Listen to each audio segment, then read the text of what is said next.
मेरे दोस्तों, जैसा आप जानते हो अभी के टाइम पे इंडिया और पाकिस्तान के जो टेंशन्स है वो बहुत बढ़ रहे हैं और ऐसा है कि कभी भी लड़ाई शुरू हो सकती है इंडिया और पाकिस्तान के बीच में। तो इस क्राइसिस के टाइम पे जब मैंने ये न्यूज़ पढ़ी थी कि पॉलिटिकल पार्टीज जो है इंडिया में वो कास्ट सेंसस की बात करने लगी, तो शुरुआत में तो मुझे लग रहा था कि यार ये क्या बात हुई, अभी इतना क्राइसिस का टाइम है इंडिया के लिए और हमें यूनाइट करने की जगह आप डिवाइड करने की कोशिश कर रहे हो। पर दोस्तों मैंने और सोचा इस बारे में और मुझे लगने लगा कि शायद से जो गवर्नमेंट है इंडिया की, उन्होंने इसकी बात इसीलिए शुरू करना किया ताकि इंडिया के लोगों में थोड़ा डिस्ट्रैक्शन आ जाए। क्योंकि जब पहलगाम अटैक हुआ था तो इंडिया की जो पॉपुलेशन है बहुत पैनिक करने लगी थी कि यार ये क्या हो गया और इसका रिटेलिएशन हम कब देंगे, कैसे देंगे। तो पूरा फोकस इंडिया के पाकिस्तान पे अटैक होने पे ही था, पूरी इंडिया का। पर अभी इस न्यूज़ की वजह से लोगों में पैनिक कम हो गया और लोग इस न्यूज़ पे ज़्यादा अभी डिस्ट्रैक्ट हो गए। तो इस बात से तो मैं बहुत खुश हूँ, क्योंकि दोस्तों अगर आप ये चैनल देखते हो तो आपको पता होगा कि मुझे इस देश से कितना प्यार है।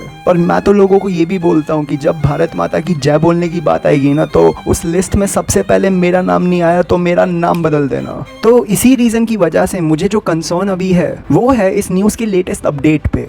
क्योंकि ये जो कास्ट सेंसस की न्यूज़ थी, इस पे अपडेट आया है और पता चला है कि जो प्राइवेट इंडस्ट्रीज है इंडिया में, उसमें भी अभी रिजर्वेशन ऐड होने वाला है। और मेरे एनालिसिस के हिसाब से 90% चांस है कि रिजर्वेशन प्राइवेट सेक्टर्स में भी इंडिया में इंप्लीमेंट होने वाला है। तो इसीलिए मुझे लगा कि ये वीडियो बनाना मेरे लिए बहुत ज़रूरी है और ये वीडियो देखना आपके लिए भी बहुत ज़रूरी है। तो इसे बिल्कुल बिना स्किप किए पूरा वीडियो देखना दोस्तों, क्योंकि आप खुद ही बोलोगे कि ये वीडियो बहुत वैल्यूएबल था। सबसे पहले तो मैं आपके साथ शेयर करना चाहता हूँ कि मेरी जो पर्सनल जर्नी है वो रिजर्वेशन के साथ कैसी है। क्योंकि दोस्तों जब मैं स्कूल में था ना, मुझे रिजर्वेशन ये सब के बारे में कुछ आइडिया नहीं था। ऊपर से स्कूल में जो दोस्ती होती थी, हम लोग तो एक दूसरे का क्या रिलीजन है, क्या कास्ट है, कुछ नहीं जानते थे। बहुत तो मेरे ऐसे भी दोस्त थे स्कूल में जिनका मैं अभी तक नाम नहीं जानता।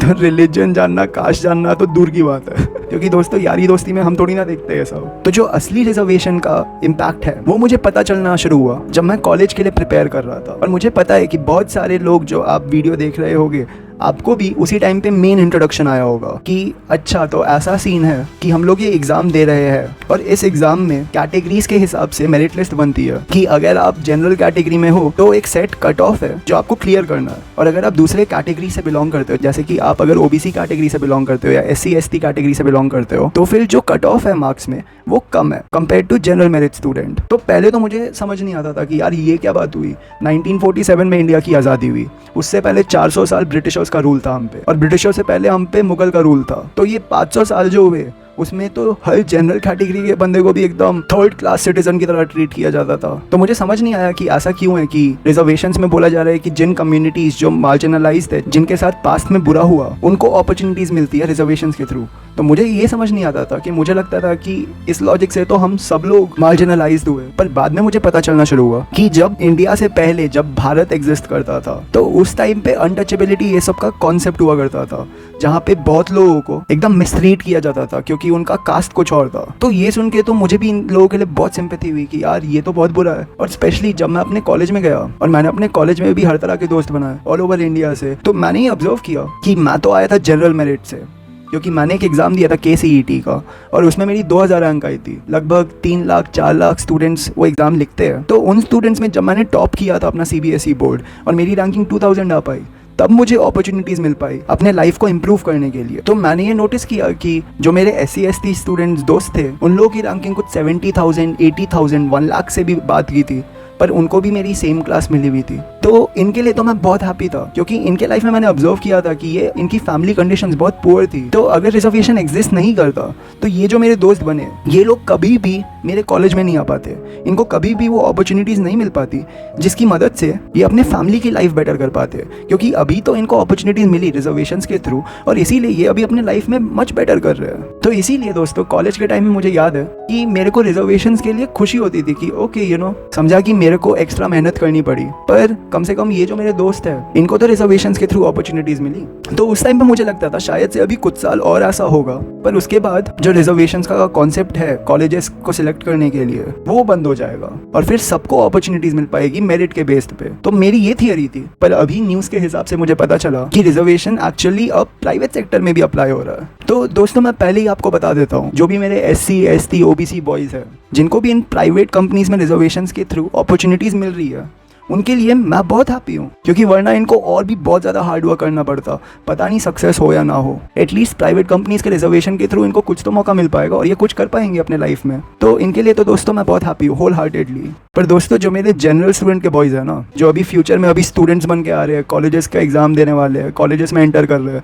जिनको इसका फेस करना पड़ेगा, मुझे उनके लिए बहुत सिंपैथी और बहुत एम्पैथी फील होता है। क्योंकि दोस्तों मुझे जो अपॉर्चुनिटीज़ मिल पाई, जैसे कि मुझे कॉलेज के टाइम पे स्कॉलरशिप मिल पाई थी, जिसकी मदद से मेरी 4 साल इंजीनियरिंग की फ़ीस बस 1 लाख हो गई थी टोटल। और इसी की वजह से मुझे लोन लेने की ज़रूरत नहीं पड़ी और मैं अपनी इंजीनियरिंग कम प्रेशर के साथ कंप्लीट कर पाया। और इसी दौरान मैं अपने कॉलेज में बहुत लोगों के साथ नेटवर्क कर पाया और मैं अपनी पर्सनालिटी डेवलप करने में फोकस कर पाया। कि कॉलेज के टाइम पे मैंने बहुत फाइटिंग ट्रेनिंग की थी, मैंने बहुत सारे नए हॉबीज़ एक्सप्लोर किए थे, जो मैंने बुक्स पढ़ने की शुरुआत की थी वो भी कॉलेज के टाइम पे हुआ था दोस्तों। और ये सब बिल्कुल नहीं हो पाता अगर मैं लोन लेके पढ़ रहा होता, क्योंकि तब मेरे दिमाग में बहुत प्रेशर होता। तो मुझे जो अपॉर्चुनिटीज़ मिली उसके लिए तो मैं बहुत ग्रेटफुल हूँ। पर दोस्तों प्रॉब्लम ये है ना कि ये सेम अपॉर्चुनिटीज़ कुछ लोगों को मिल पाएगी जो जनरल कैंडिडेट्स के फ्यूचर स्टूडेंट्स हैं। पर दोस्तों हर बंदा थोड़ी ना अपना CBSE का बोर्ड टॉप कर पाएगा, हर बंदा थोड़ी ना ये 5 लाख लोगों में 2000 अंक ला पाएगा। ये तो बहुत सिलेक्टेड फ्यू ही जो जनरल स्टूडेंट्स के कैंडिडेट्स हैं वो लोग कर पाएंगे, तो उनको तो अपॉर्चुनिटीज़ मिल जाएगी। पर जो majority of general candidate students हैं वो कैसे करेंगे टॉप? हर कोई थोड़ी ना बोर्ड टॉप कर पाएगा, हर कोई थोड़ी ना एंट्रेंस एग्जाम टॉप कर पाएगा। बहुत सारे लोग एवरेज मार्क्स लाएंगे, जस्ट अबव एवरेज लाएंगे, जस्ट बिलो एवरेज लाएंगे। पर इस इम्प्लीमेंटेशन की वजह से इन लोगों को बहुत प्रॉब्लम्स फेस होने वाली है और इनकी अपॉर्चुनिटीज़ भी बहुत लिमिटेड हो जाएगी दोस्तों। तो इसीलिए मैंने ये वीडियो बनाई है कि अगर आप भी एक जनरल कैंडिडेट के स्टूडेंट हो तो अभी टाइम है आपका कि अब आपको वेकअप करना पड़ेगा, क्योंकि सिस्टम ऐसा चल रहा है और सिस्टम में चेंज नहीं आने वाला, ये आपको भी पता है। तो दी ओनली वे आउट अगर आप खुद से करना चाहते हो ये, तो फिर एक्सट्रीम हार्ड वर्क से।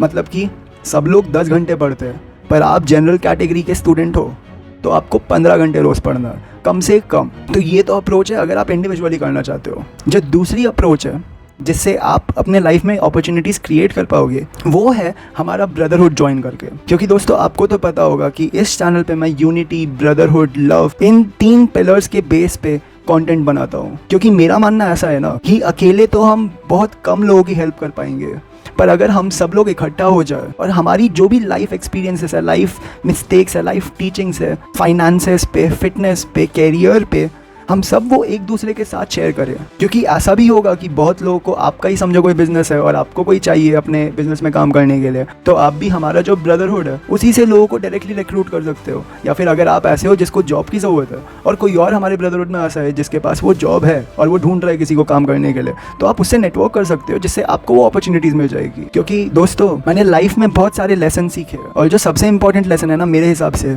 वो ये है कि अकेले अगर हम रहेंगे तो हम बहुत कम आगे बढ़ पाएंगे दोस्तों। जो ह्यूमैनिटी है ना, जो अभी तक जो ह्यूमन सिविलाइजेशन बना है, ये इसीलिए बन पाया क्योंकि लोग, पूरे दुनिया के लोग एक साथ कोलैबोरेट किए हैं। तो हम सब जब इकट्ठा हो जाते हैं ना दोस्तों और हम सब आपस में एक दूसरे की मदद करते हैं, तो फिर हम बहुत ज़्यादा ही डिफरेंस एक साथ बना पाएंगे और हम बहुत सारे लोगों की एक साथ ही हेल्प कर पाएंगे। तो इसीलिए अगर आप ये वीडियो अभी तक एंड तक देख रहे हो और आपने सब्सक्राइब नहीं किया है तो ज़रूर आप सब्सक्राइब कर लीजिए, नोटिफिकेशंस ऑन कर दीजिए। क्योंकि इस चैनल के थ्रू मैं चाहता हूँ कि हम एक आपस में हमारा एक ब्रदरहुड बना पाए, जहाँ पे सबको अपॉर्चुनिटीज़ मिले, सबको हेल्प मिले और किसी को सोचना ना पड़े कि यार आपकी क्या कास्ट है, आपका क्या लैंग्वेज है, ये सब सोचने की हमें ज़रूरत ही ना हो। हम सब यूनाइटेड रहे क्योंकि हम सब इंडियन मैन हैं।